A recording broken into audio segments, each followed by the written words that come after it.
Sir, ಕೇಂದ್ರದಲ್ಲಿ BJP 400ಕ್ಕೂ ಹೆಚ್ಚು seat ಬಸ್ತಿ ಬಂದಿದ್ರು. ಈಗ ಮೆಜಾರಿಟಿ ಕೂಡ ಬಂದಿಲ್ಲ.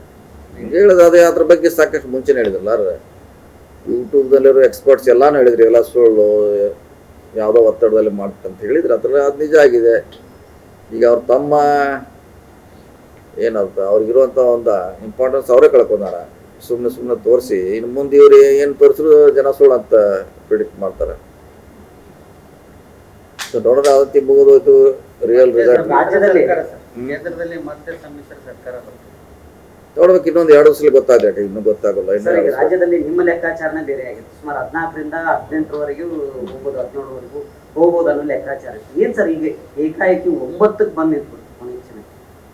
ಕನಿಷ್ಠ ನಾವು ಒಂದು 4-5 ಸೀಟ್ನಾರ ಭಾಳ ಹತ್ತಿರದಿಂದ ಸೋತಿದ್ದೀವಿ. ಸೊ ಅದು ಕೂಡ ನಮ್ಮ ಲೆಕ್ಕದಲ್ಲಿ ಹಿಡ್ಕೋಬೇಕಾಗ್ತದೆ. ಸೊ ಚಿತ್ರದುರ್ಗ ಹತ್ತಿರದಿಂದ ಸೋತಿದ್ದೀವಿ, ಹಾವೇರಿ ಇದೆ, ಆಮೇಲೆ ಇಲ್ಲಿ ಬಾಗಲಕೋಟೆ, ಬಿಜಾಪುರ ಹತ್ತಿರದಿಂದ ಸೋತಿದ್ದೀವಿ. ಸೊ ಭಾಳಷ್ಟು ಕಡಿಮೆ ಸೋತದ್ದು ಕೂಡ ನಮ್ಮಲ್ಲಿದೆ. ಅದೇ ಅಲ್ಲಿ ಮ್ಯಾನೇಜ್ಮೆಂಟ್ ಮಾಡೋರು, ಉಸ್ತುವಾರಿ ತೊಗೊಂಡವರು ಸೀರಿಯಸ್ ಆಗಿ ಮಾಡಿದ್ರೆ ಅವನು ಕೂಡ ಗೆಲ್ಲಕ್ಕೆ ಅವಕಾಶ ಇತ್ತು. ಇನ್ನು ಕರೆದಲ್ಲಿ ಯಾವಾಗ ಕರಿತಾರೆ ನೋಡ್ಬೇಕಲ್ಲ, ಅದು ಯಾವಾಗ ಕರಿತಾರೆ, ಕರೆದಾಗ ಹೋಗ್ತಾರೆ. ಅಲ್ಲಿವರೆಗೆ ಎಲ್ಲ ಒಂದು ರೌಂಡು ಎಲ್ಲ ಕಾನ್ಸ್ಟಿಟ್ಯೂನ್ಸಿಗೆ ಮತ್ತವರಿಗೆ ಭೇಟಿಯಾಗುವಂಥ ಪ್ರಯತ್ನ ಮಾಡ್ತೀವಿ. ಸಚಿವ ಸಂಪುಟ ಏನಾದರೂ ವಿಸ್ತರಣೆ ಇಲ್ಲ, ನಮ್ಮಲ್ಲಿಂದ ಈಗಿನ ಹತ್ರ ಅವಶ್ಯಕತೆ ಕಾಣೋದಿಲ್ಲ ನನಗಂತೆ. ಯಾಕಂದ್ರೆ ಸಚಿವ ಸ್ಥಾನ ನೀಡುವಾಗಲೇ ಕೆಲವೊಂದು ಜನಕ್ಕೆ ಸಚಿವರಿಗೆ ಶಾಸಕ ಷರತ್ತು ಹಾಕಿ ಕೊಟ್ಟಿದ್ರು. MP ಎಲೆಕ್ಷನ್ ಆದ ಕೂಡಲೇ ಬೇರೆದವರಿಗೆ ಅವಕಾಶ ಮಾಡಿಕೊಡ್ಬೇಕು. ಇಲ್ಲ, ಆ ರೀತಿ ಯಾವುದು ಷರತ್ತು ಇಲ್ಲ, ಯಾವ ಕಂಡೀಷನ್ ಯಾವುದು. ನಮ್ಮ ಮುಂಚೆ ಕೂಡ ಹೇಳೇನಿ ನಮಗೆ, ಆ ರೀತಿ ಷರತ್ತು ಯಾರಿಗೂ ಕೂಡ ಹಾಕಿಲ್ಲ. ಗೆಲ್ಸ್ಕೊಂಡು ಬರ್ಲಿಕ್ಕೆ ಅಷ್ಟು ಹೇಳಿದ್ರು ಅಷ್ಟೇ. ಇನ್ನೇನು ಯಾರು ಏನು ಮಾಡ್ಲಿಕ್ಕೆ ಇಲ್ಲ. ಜನ ಸೋಲಿಸ್ಮ್ಯಾಗ ಇನ್ನ ಮಂತ್ರಿಗಳು ಏನು ಮಾಡಾರ, MLA ಏನು ಮಾಡ್ಲಿಕ್ಕೆ ಆಗಲ್ಲ. ಜನ ಸೋಲಿಸ್ಮ್ಯಾಗ ಮತ್ತು ಆ ರೀತಿ ಹಿಂದೆ ಎಲ್ಲೂ ಆಗಿಲ್ಲಲ್ಲ. ಏನು ಕಡಿಮೆ ಸೀಟ್ ನೀವು ಅಂದಾಜು ಜಾಸ್ತಿ, ಈಗ 1ಕ್ಕಿಂತ 9ಕ್ಕೆ ಬಂದು ನಿಂತಿದ್ದೀರಿ, ಇನ್ನೂ ಜಾಸ್ತಿ ನಿಮ್ಮ ನಿರೀಕ್ಷೆ ಇತ್ತು. ಈ ಸೋಲಿಗೆ ಏನಾದರೂ ಪರಾಮರ್ಶೆ ಮಾಡ್ಕೊತೀರಿ ಸರ್? ಏನಾದರೂ ಒಂದು ಕಾಂಗ್ರೆಸ್ ಸಭೆ ಏನು ಮಾಡ್ಬೇಕಾದೇನಿಲ್ಲ, ಅದೇನಿಲ್ಲ. ಮಾಡೋರು ಕ್ಯಾಪ್ಟನ್ ಸರಿಯಾಗಿ ಆ್ಯಕ್ಷನ್ ಡೈರೆಕ್ಷನ್ ಕೊಟ್ಟರೆ ಗೆಲ್ತಾನ. ಮತ್ತು ಅವ್ನು ಡೈರೆಕ್ಟರ್ ಟೋಪಿ ಹಾಕೊಂಡು ಯಾವ್ದಾರ ಕುಡಿಯೋಕೆ ಹಿಂಗೆ ಆಗಲಿ ಕೂತ್ಕೊಂಡ್ರೆ ದಾಟಿ ಹೋಯ್ತು ಚುನಾವಣೆ. ಇದು ಡೈರೆಕ್ಟ್ರು ಪ್ರೊಡ್ಯೂಸರ್ ಒಬ್ಬರೇ ಇರ್ತಾರಲ್ಲ, ಹಿಂಗಾಗಿ ಸರಿಯಾಗಿ ಡೈರೆಕ್ಷನು ರೈಟ್ ಅಪ್ ಎಲ್ಲ ಸರಿ ಬೇಕಲ್ಲ. ಅದು ಸರಿ ಆಗ್ತೈತೆ. ಅವ್ರು ಯಾರು ಸ್ವಲ್ಪ ನೆಗ್ಲಿಜೆನ್ಸಿ ಮಾಡ್ರೆ ಸೋಲಾಗಬೇಕು.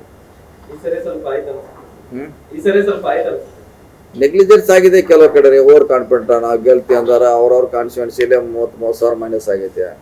ಯಾರು ಗೆಲ್ಸು ಜವಾಬ್ದಾರಿ ತೊಂದರು ಅಲ್ಲೇ 30,000 ಮೈನಸ್ ಆಗಿದೆ. ಹಿಂಗಾಗಿ ಕೆಲವು ಸೋತಿದ್ದೆ 50,000 ಒಂದೊಂದು ಕಾನ್ಸ್ಟಿಟ್ಯೂನ್ಸಿಲೇ 30,000 ಲೀಡ್ ಆಗಿದೆ.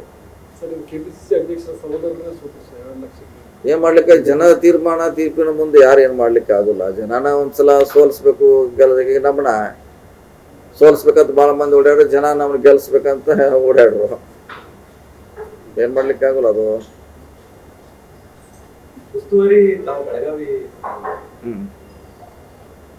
ಯಾವ್ದ್ರೆ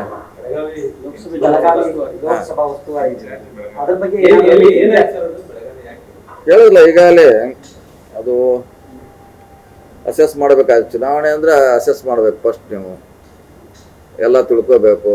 ತಿಳ್ಕೊಂಡಂಗೆ ಅದಕ್ಕೆ ಆ್ಯಕ್ಷನು ಪ್ಲ್ಯಾನ್ ರೆಡಿ ಆಗಬೇಕು. ಸೊ ಇಲ್ಲಿ ಅಸೆಸ್ ಮಾಡ್ಲಿಕ್ಕೆ ನಮಗೆ ಫೇಲ್ಯೂರ್ ಆಗಿದೆ. ಬೆಳಗಾವಿನಲ್ಲಿ ಅಸೆಸ್ ಮಾಡಿದ್ರೆ ರಾಂಗ್ ಅಸೆಸ್ಮೆಂಟ್ ಅಂತಾರಲ್ಲ, ತಪ್ಪು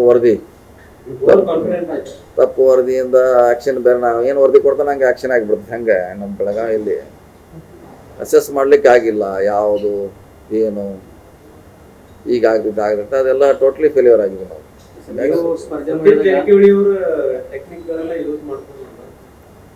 ಇಲ್ಲ, ಅದ್ರ ಮೇಡಮ್ ಇರಲ್ಲ. ಹಿಂಗಾಗಿ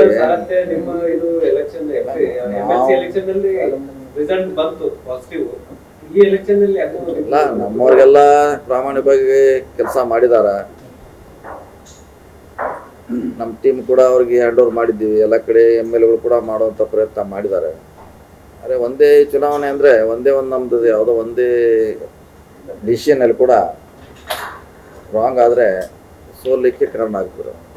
ಅಶೋಕ್ ಸುಗಂಧರಾಜ ಹೂವಿನ ಕೃಷಿ ಮಾಡಿ ಅರ್ಧ ಎಕರೆಗೆ 3.5 ಲಕ್ಷ ಗಳಿಸ್ತಿದ್ದಾರೆ. ನೀವು ಕೂಡ ಅವರಿಂದ ಕಲಿಬೇಕಾ? ಅವ್ರ ಜೊತೆ ವಿಡಿಯೋ ಕಾಲ್ನಲ್ಲಿ ಮಾತಾಡಬೇಕಾ? ಈಗಲೇ ಫ್ರೀಡಮ್ ಆಪ್ ಡೌನ್ಲೋಡ್ ಮಾಡಿ.